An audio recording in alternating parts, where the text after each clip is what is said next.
Só, pronto aí, ó. Silêncio, sentar cada um nos seus lugares, virar para frente, virar para cima.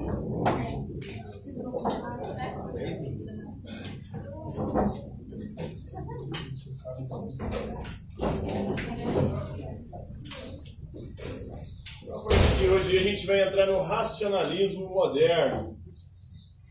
Lembrando que a modernidade teve a disputa entre duas escolas filosóficas, o racionalismo e o empirismo. Para o racionalismo, a fonte e origem do conhecimento é a razão, em oposição ao empirismo. Para o empirismo, a fonte e a raiz de todo conhecimento é a experiência sensível. Ou seja, nós conhecemos graças aos 5 sentidos: visão, audição, tato, paladar e olfato. E para vocês, nós conhecemos graças a quê? A razão ou a experiência? Os sentidos ou a razão? Aqui eles não tinham ainda essa percepção, não tinham chegado ainda a essa conclusão, que era graças aos dois. Eles ficavam numa briga, os racionalistas destacando o papel da razão, os empiristas os sentidos. Para os empiristas, por exemplo, não há nada na nossa razão, no nosso intelecto, que não tenha nela chegado, senão por meio dos sentidos. Tudo que a gente conhece graças à visão, audição, tato, paladar e olfato. Aí os racionalistas vão falar, peraí, mas os animais têm sentidos. Por que os animais não produzem conhecimento? Porque eles não têm razão. É a razão, então, que é fundamental para produzir conhecimento. Vai ficar essa briga. Um dos mais destacados, importantes e famosos filósofos racionalistas é o Descartes, né? Filósofo francês aí, que viveu na transição do século XVI para o século XVII. Vai ser um grande expoente, inclusive é considerado o pai da filosofia moderna.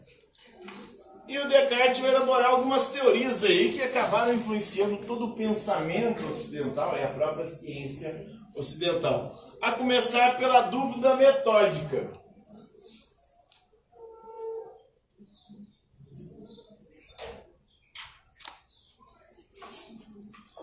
O que é o método? Os modernos estavam preocupados com o método. O método é o quê? Metódica vem de método, método é um caminho.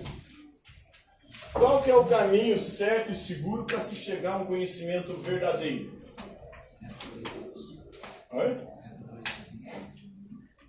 Para o Descartes, todo conhecimento deve começar, o caminho para a gente iniciar no processo de conhecimento é a dúvida. Nós temos que começar duvidando de tudo. Por isso que a dúvida, além de ser metódica, ser o caminho para se chegar a um conhecimento certo, seguro e verdadeiro, a dúvida cartesiana é também hiperbólica. O que é uma hipérbole? Exagero. Então a dúvida de René Descartes é uma dúvida exagerada. Exagerada por quê? Ele duvida de tudo. Ele começa duvidando dos sentidos. Porque os sentidos nos enganam. Quem nunca se enganou com a visão aí? Já cumprimentou alguém achando ser um conhecido e não era a pessoa que você achou que era? Já teve a sensação de que alguém te chamou e você foi olhar e não tinha ninguém te chamando? Porque a morte você não pode responder, senão ela te leva, né? Já sentiu o cheiro de alguma coisa, achou que era algo, depois você vê, por exemplo, o lanche da escola, da cantina. Sentiu um cheiro e falou, nossa, hoje é o lanche que eu gosto. E chegou lá, não era. Aconteceu isso?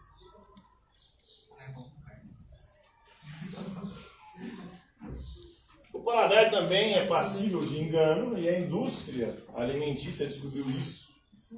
Hoje a maior parte dos alimentos que a gente consome são de sabores artificiais, sabores produzidos em laboratório para enganar o nosso paladar.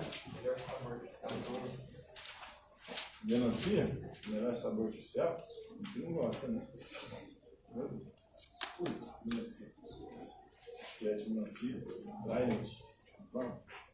Então, os sentidos nos enganam, não podemos confiar nos sentidos. Ele passou a questionar também tudo que ele havia aprendido com os professores. Quem me garante que o que os professores me ensinaram é verdadeiro? Ele começa a duvidar de tudo que ele aprendeu, até com os próprios professores. Duvidava de tudo que ele percebia com os sentidos, duvidava dos professores. Aí ele chegou ao maior exagero, ele começou a duvidar da própria existência.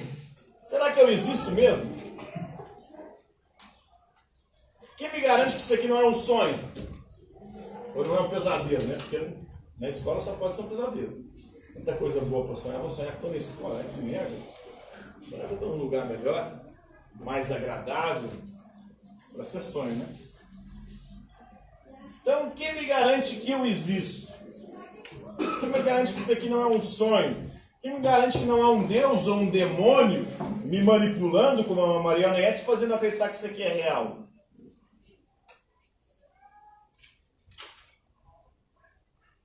Aí chegou à conclusão, peraí, eu posso duvidar de tudo, mas tem uma coisa que não tem como duvidar. Duvidando, eu estou pensando. Penso, logo desisto.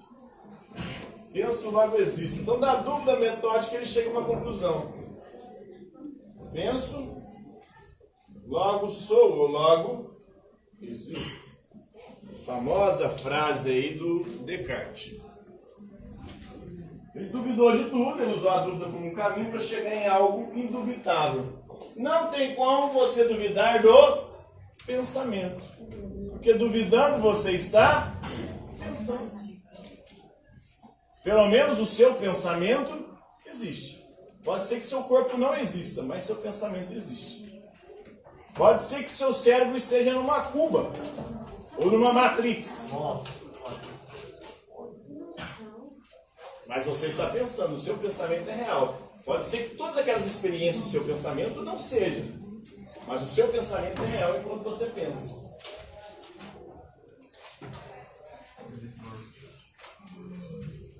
Então, Matrix fala disso, né? Na Matrix, isso aqui seria uma espécie de ilusão. Uma ilusão produzida por eletrodos que estão acoplados no nosso cérebro. A gente está lá na Matrix. A máquina Matrix está sugando a nossa energia para poder se alimentar, né? É a base, a fonte de energia da Matrix é a energia do corpo humano. Enquanto isso, ela produz, simula, faz simulações com eletrodos acoplados no nosso cérebro, fazendo a gente acreditar que a gente está vivendo uma vida real, mas na verdade é que deu uma ilusão. Mas mesmo assim, o pensamento é real. Aquela ilusão, enquanto nós a pensamos, é real. O pensamento. Eu não sei se eu tenho um corpo. No caso da Matrix, o corpo está lá. Né? Aí tem um outro filósofo chamado Hilary Putnam, que vai falar do cérebro na cuba. Quem garante que nós não somos um cérebro numa cuba? Com eletrodos também, o cérebro só produzindo sonhos, a gente acreditando que esses sonhos, isso aqui é a realidade. É uma máquina nos manipulando a acreditar. Mas pelo menos o nosso pensamento existe enquanto nós pensamos. Por isso ele vai ser chamado, ou vai ser considerado um filósofo idealista. A única coisa que não tem como a gente duvidar são das nossas ideias. Pode ser que as nossas ideias não passem de ideias, mas pelo menos as ideias existam, ou existem. Pode ser que nossas ideias não sejam reais no sentido de concreto, mas pelo menos, enquanto ideias, elas existem. Não tem como duvidar da ideia. É um idealismo cartesiano. A única coisa certa e segura e indubitável são as nossas ideias. Então essa é a dúvida metódica cartesiana. É uma dúvida metódica, hiperbólica e também provisória. Provisória por quê? Porque para ele não vai ter a dúvida como um fim. A dúvida não é o objetivo da filosofia dele, é o princípio. É um caminho para chegar a um conhecimento certo, seguro e verdadeiro. A hiperbólica, exagerada, é. É provisória porque a dúvida é usada só até você chegar a alguma certeza. E qual que é a certeza que ele chega? Penso, logo existo. A única coisa que garante que eu existo é o meu pensamento. Tudo o resto pode ser ilusão. Mas a própria ilusão é real enquanto ela é um pensamento.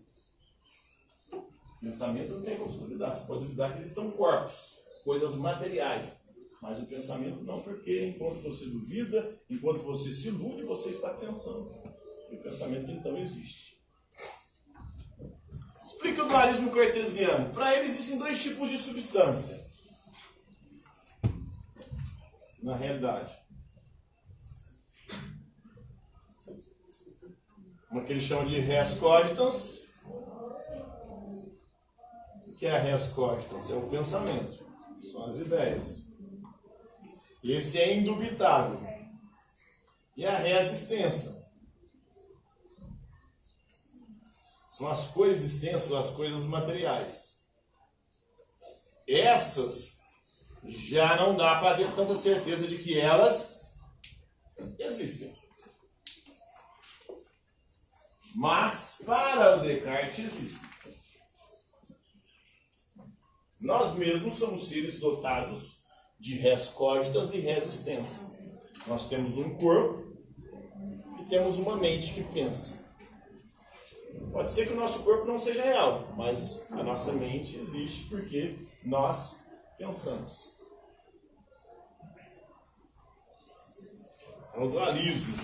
O único ser da natureza dotado das duas substâncias somos nós, seres humanos. Deus, os anjos, por exemplo, seriam puro pensamento. Ou seja, algo espiritual, puramente pensamento. Outros seres, como os animais, vegetais, minerais e as coisas, são coisas materiais. O ser humano é o único que está intermediário ali entre o mundo espiritual e o mundo material. E o que prenderia a nossa alma, que produz os nossos pensamentos, ao nosso corpo? Segundo Descartes, existe uma glândula pineal. Ficaria mais ou menos aqui, né? Entre o nosso pescoço e o nosso crânio. Essa glândula pineal liga a nossa alma ao nosso corpo e não deixa a nossa alma fugir do nosso corpo. Essa glândula pineal se rompe com a nossa morte e a nossa alma se liberta do corpo. O corpo, ele é mortal.